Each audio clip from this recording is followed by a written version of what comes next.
Hello and welcome. Indian stock markets are at all-time high. US poll results are out, and I think market is getting very optimistic about it. How to approach the market to make us understand that? I have invited Saurabh Mukherjee, who is a stock market rock star these days. He writes books and he is also founder and CIO, Chief Investment Officer of Marcellus Investment Managers. Thank you for your time, Saurabh. The first question is, of course, why are Indian markets all-time high?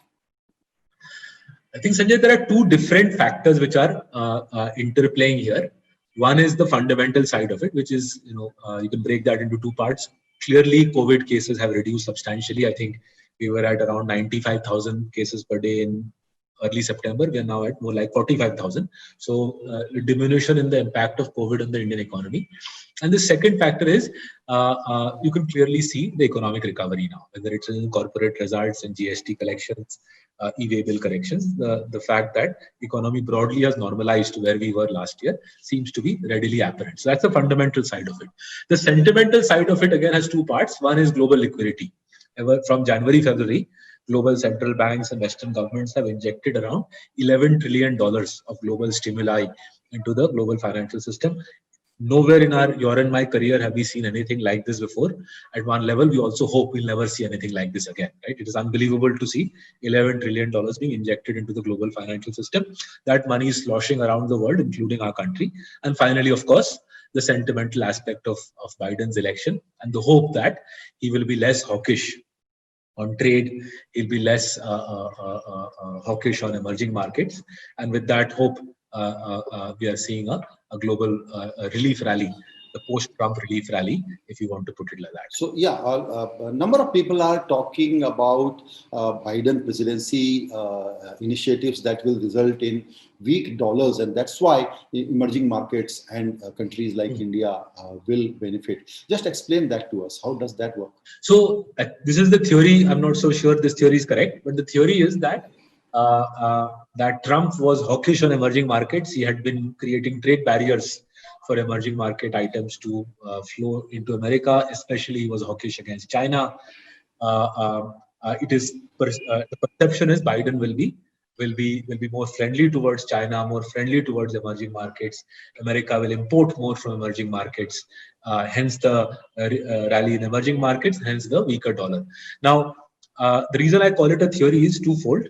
One is more generally, Sanjay, I'm a very big skeptic of this whole notion that politicians in any democracy can have a tangible impact on economic outcomes. I think this is a lovely sort of notion to be trotted out in newspaper editorials and for brokers to write about. There is no actually tangible proof on this subject in any country, not just America, in any country.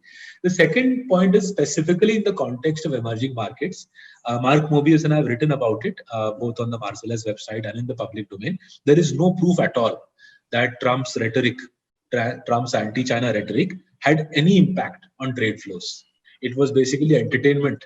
It was entertainment for the global media, for the American masses, rather than policy making of any real substance. And in a way, this is symptomatic of how politicians work these days. Which are the sectors in the current context, looking at our Indian economic situation and what will happen in the US, which are the sectors you will be watching to invest? I think there are broadly three sectors which sort of come to mind basis the current discourse around Biden's perceived policy priorities.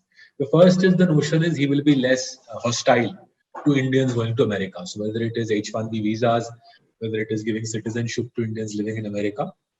And therefore, if he is easier on this subject of allowing migrants, presumably the Indian IT services companies will be beneficiaries. I don't think the Indian IT services are stuck in some stone age where they have to send plane loads of people to America, but sentimentally this could turn out to be a positive for Indian IT services companies. The second big area is defense. So it remains to be seen whether, like Obama, like Trump, Biden follows the whole policy of using India as a bulwark against China's growing aggression and ambitions in Asia.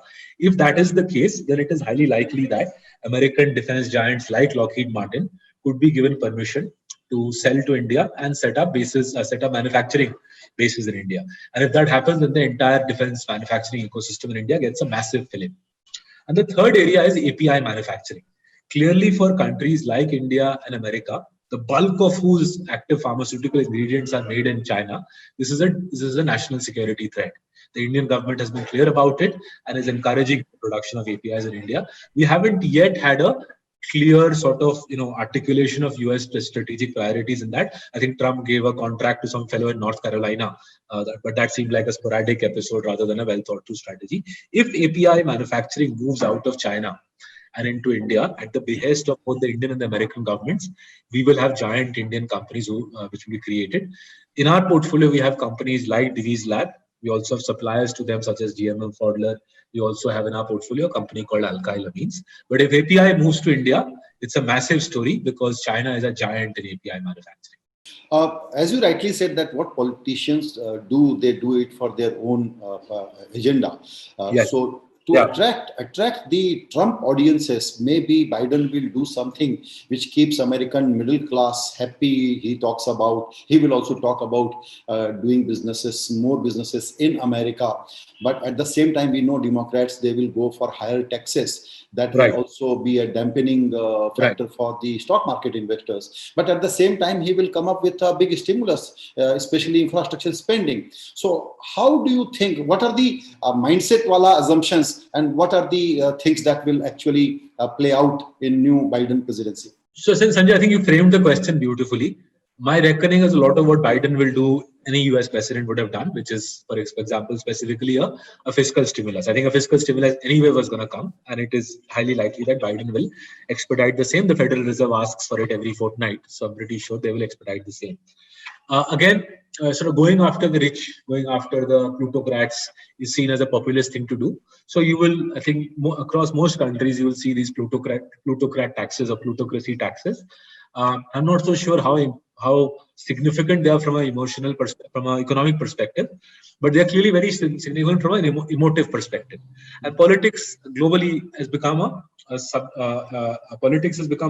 a theater where the economy is used to incite emotions, and it could well be that Biden uses a tax on the US plutocracy to acquiesce to win over the Trump voter base.